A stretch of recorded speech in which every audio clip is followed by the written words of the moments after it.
He walked into the glittering ballroom with a fortune that could buy anything, but what he witnessed that night couldn't be measured in money. A billionaire father, proud yet distant, stood frozen as his disabled son was pulled onto the dance floor. But it wasn't the boy's fragile steps that shocked him. It was the black waitress guiding him with grace, defying every silent prejudice in the room. What happened next would shatter his beliefs forever. Could a single dance change a life? For years, Robert Whitmore had lived in a world built on power and privilege. A billionaire industrialist, his name carried weight in every boardroom, people, from emotions, and most of all, from his only son. His boy, Andrew, had been born with a disability that left him fragile in body but bright in spirit. To Robert, this reality was difficult to face. He provided the best doctors, the finest schools, and every material comfort, yet rarely offered the one thing Andrew craved most: time with his father. The child grew up quiet, often overshadowed by the grandeur of wealth that surrounded him but could not fill the silence between father and son. The night of the charity gala was meant to be just another display of status. The ballroom glittered with chandeliers, tables draped in silk, and guests dressed in their most elegant attire. Waitstaff moved quietly between tables, serving champagne and hors d'oeuvres to men and women who spoke in measured tones about investments and influence. For Robert, it was a familiar scene, a reminder of the circles he controlled. But hidden within this evening of opulence was a fragile truth waiting to be revealed.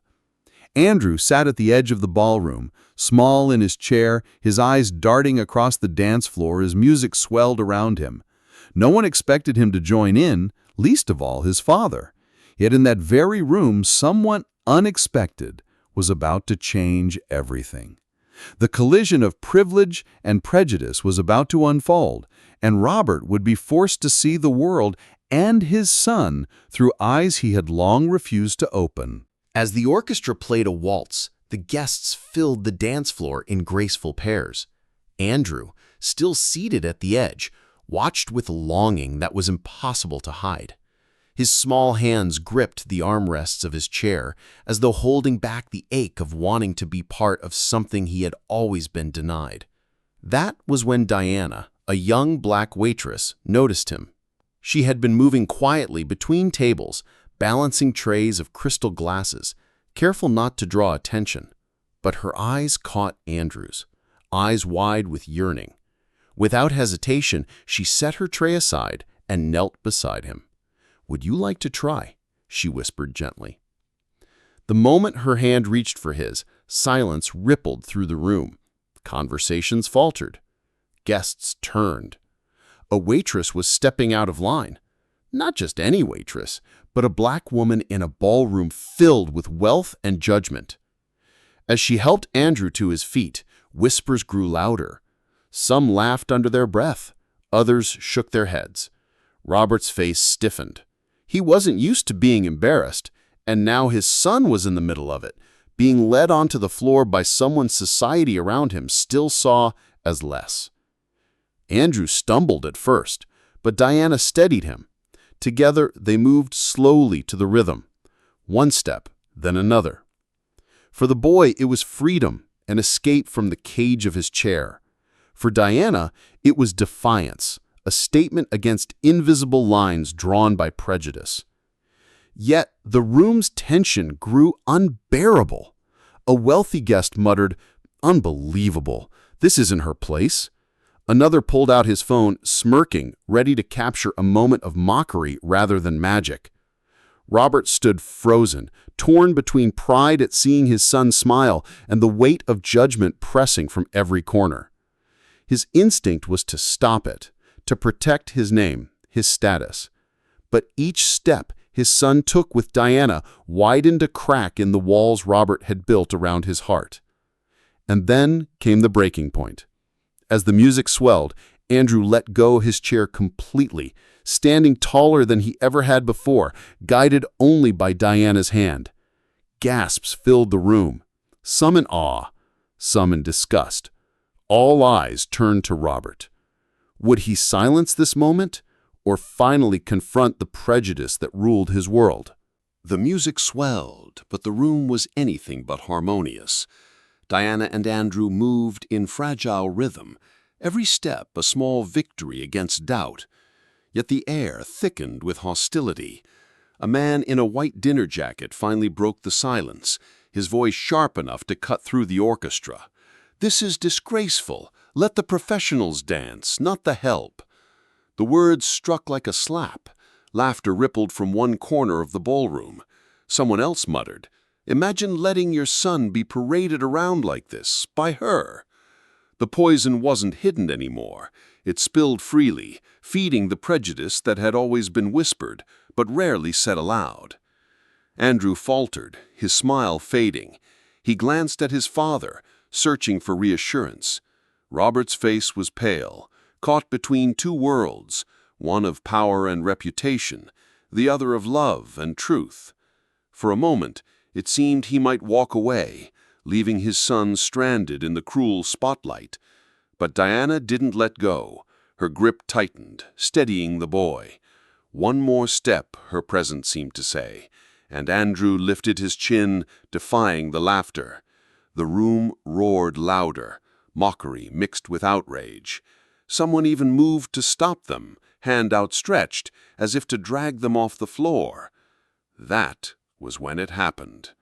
Robert finally moved, not to stop his son, but to join him. The billionaire, known for his cold indifference, stepped onto the dance floor in full view of his peers. The orchestra stumbled, unsure whether to continue, but Robert extended his hand to his son. Andrew's eyes widened with shock, then joy. Together, with Diana guiding them both, father and son danced. Gasps echoed through the ballroom. A few clapped in disbelief, others whispered furiously. For the first time in years, Robert ignored them all. In that moment, wealth, race, and reputation crumbled into irrelevance. What mattered was the light in his son's eyes. But the backlash was swift. A powerful business partner stormed out, muttering about ruining the family name. A guest sneered, "He's humiliating himself." Phones captured every second, ready to twist the story into scandal. The whispers of racism turned into open condemnation. Yet Robert stood tall, defiant. His choice was clear.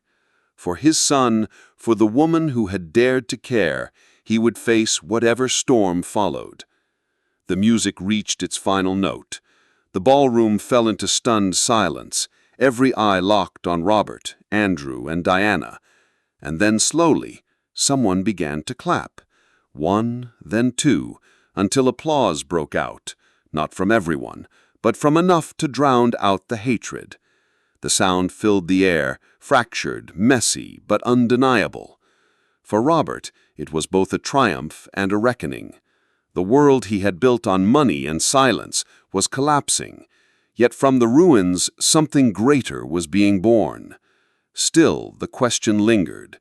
When the lights dimmed and the applause faded, would he stand by this new truth or retreat back into the shadows of privilege? The applause that followed was uneven, fractured, and hesitant, but to Andrew, it felt like thunder. His chest swelled with pride, his small frame glowing with a joy he had rarely been allowed to feel in public. For the first time, he wasn't defined by his disability or treated as fragile. He was seen. And beside him stood Diana, still holding his hand, a woman who had risked her dignity to give him a taste of freedom. Robert's eyes lingered on the faces around him, some clapping reluctantly, others glaring with thinly veiled contempt. The realization hit him like a blow. These were the very people he had once called his equals, his confidants, the pillars of the world he had built. Yet in that moment, their wealth, their titles, their judgments felt hollow. For decades, Robert had measured his worth by their approval. Now he understood just how poisonous that approval had always been. The gala ended with whispers, fractured groups leaving early, and a storm of speculation already spreading online. Headlines the next morning would twist the night into drama. Billionaire defies tradition, Waitress breaks barrier, scandal at charity gala. To some, it was an embarrassment. To others, it was a spark. But for Robert, the true impact unfolded in private. He sat with Andrew in the quiet hours after, watching his son replay the steps again and again in his mind. There was laughter, joy, and a newfound confidence. That single dance had done what years of wealth and privilege could not. It had given the boy courage to see himself as capable. And what of Diana? She returned to her modest life the next day, uncertain of the storm she might face. Some would scorn her for daring to stand out of place. But to those who had witnessed it with open hearts, she became a symbol. The quiet strength of one act of compassion was enough to shake the very foundations of prejudice in that room. Racism did not erase racism. It did not silence those who saw her skin as a barrier, or those who viewed Andrew's disability as weakness. But it did reveal something undeniable. Prejudice crumbles fastest, not under force, but under humanity's simple, unshakable truths: love, dignity, and courage. Robert, once a man who hid behind wealth, now stood on the edge of a transformation. He could no longer claim ignorance. He had seen the power of defiance against hate, embodied in a waitress's hand steadying his son's steps. The question that remained was not whether the world would change, but whether he himself would have the strength to walk into that change and never look back. And as viewers of this story, we are left with the same question. How many moments like this pass before our eyes every day, unseen or ignored, because it is easier to stay silent? How many lives could be changed? How many barriers could be broken if we chose courage over comfort? Racism is not confined to grand galas or whispered insults in glittering rooms.